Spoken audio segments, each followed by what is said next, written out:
Пред малку започна второто продолжение на денешната собраниска седница на Комисијата за финансирање и буџет, на која што партиите од опозицијата и власта ги спротиставуваат аргументите за и против. Но предходно се разбира како предлагач на буџетот за 2022 година, министерот за финанси како представник на владата образложи зошто смета дека овој буџет, кој вреди 4,4 милијарди евра, е развоен и најмногу од парите ќе бидат потрошени за капитални инвестиции, но и за зголемување на платите во неколку сектори.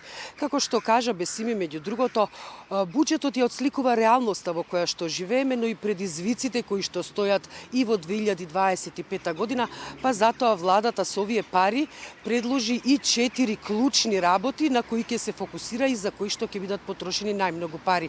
Тоа се грижа за здравјето на граѓаните, како што рече Бесими, продолжува борбата со COVID-19 и затоа дел од буџетот за 2022 година, народните пари ќе се трошат за згрижување на граѓаните на кои ќе им биде најпотребна здравствената грижа.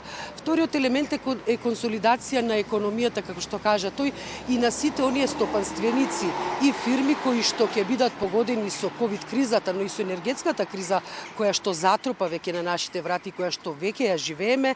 Трето ќе биде зголемување на инвестициите, односно капиталните инвестиции, како што кажа Бесими, и четвртиот приоритет на владата за идната година ќе биде вложување во реформите во правосудството и евроатлантскиот пат на Македонија.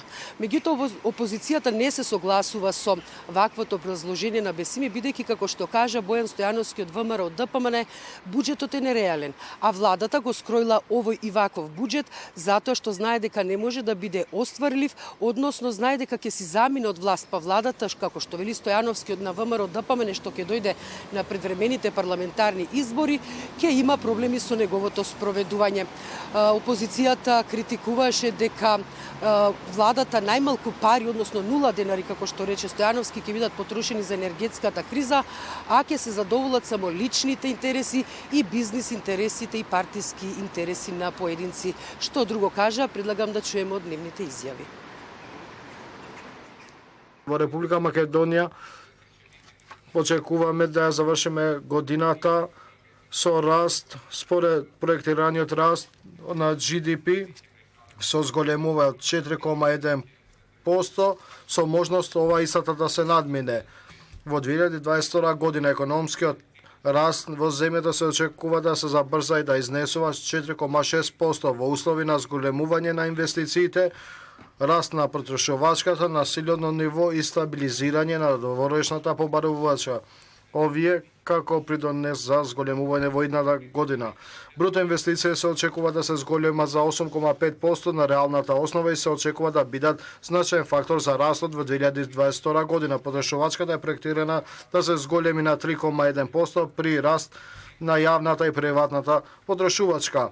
Исто така ќе бележи реален раст и кредитацијата и дознаките во државата. Извозната активност во државните компании се предвидува да се забележи раст од 8,3% во 2022 година. Во овој буџет владата не предвидела средства за справување со последиците од енергетската криза.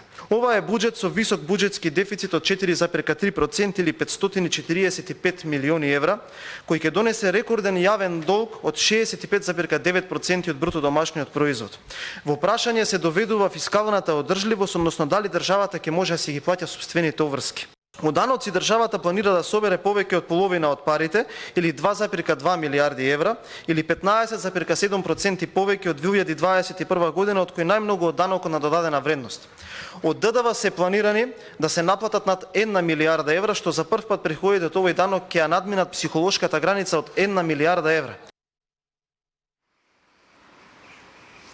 Да, едини кога сме веќе кај бројките да кажам дека државата во 2022 година планира да собере 3,9 милијарди евра, а да потроши 4,4 милијарди евра.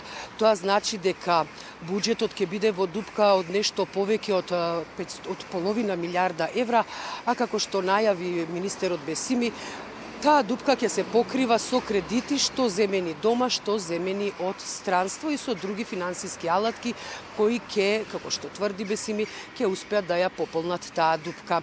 Инаку што се однесува до капиталните инвестиции, пак пратеникот на Гром Љупчо Пренџов, критикувајќи го буџетот, рече дека Македонија останува црна дупка според инвестиции, споредувајќи со тоа колку пари ќе добијат балканските држави наспроти Македонија. Исто така беа споменати и партиските вработувања, како што велат од опозицијата, дека најмногу од парите ќе бидат потрошени на партиски војници.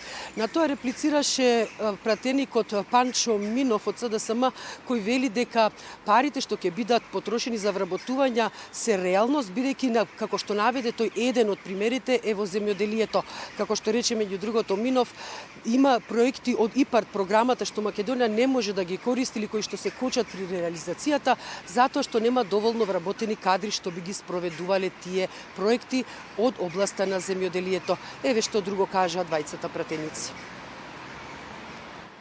Она што фали во однос на престојот на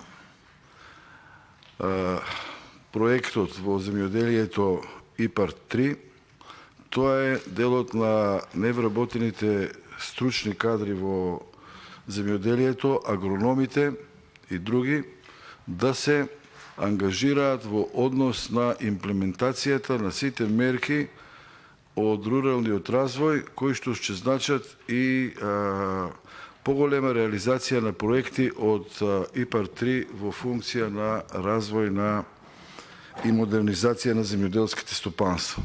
Сметам дека тоа не е за критика, не е за истакнување како една неповолност, напротив, го сметам како една позитивна мерка која што треба и да се поддржи. Кога ќе зборуваме и ќе држиме лекции како ние ги поддржуваме приватните инвеститори, дали се домашни или странски, дали е гринфилд или браунфилд инвестиција, независно, имајте го на памет фактот дека сме црна дупка по странски инвестиции на Балканот.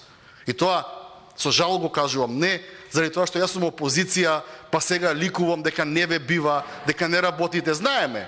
И дека не ве бива и дека не работите, и вие знаете дека не работат, дека не ги бива владата. Ама жално е да донесувањето или прекројувањето на буџетот зависи од претениците, да минуваме разни небулози. А еден инаку опозицијата најави дека нема да го кочи донесувањето на буџетот, ќе биде конструктивна опозиција при неговото изгласување, меѓутоа се предложени 220 амандмани. Тие велат и ја повикаа власта да ги прифатат амандманите, бидејќи се во корист на граѓаните. Се однесуваат најмногу на енергетиката, на животната средина, на здравството и на образованието. Но може да се појави еден технички повеќе проблем, е тоа при гласањето и во Собраниската комисија, но и на пленарната седница кога ќе се расправа за буџетот, затоа што ниту опозицијата, ниту власта един немаат мнозинство во парламентот, па ќе биде интересно да се следи таа седница на кој начин ќе се договорат партиите да го изгласат буџетот. Исто така во Комисијата за финансирање и буџет има уште еден технички проблем, а тоа е отсуството на поранешниот претседател на комисијата Тимчо Муцунски, кој стана градоначалник на општина Аеродром и како таков веќе не може да учествува во работата на собранието, но председателот на собранието Тала Џафери ја овласти Марија Петрушевска, заменикот член на Муцунски, да ја води Собраниската комисија за финансирање и буџет, а како што велат од ВМРО и ДПМН, тоа нема да биде пречка, затоа што секој член во собраниските комисии има свој заменик член. Расправата е во тек, велам, продолжи пред малку, остануваме во собранието и повеќе детали најавувам за вестите во 22 часот.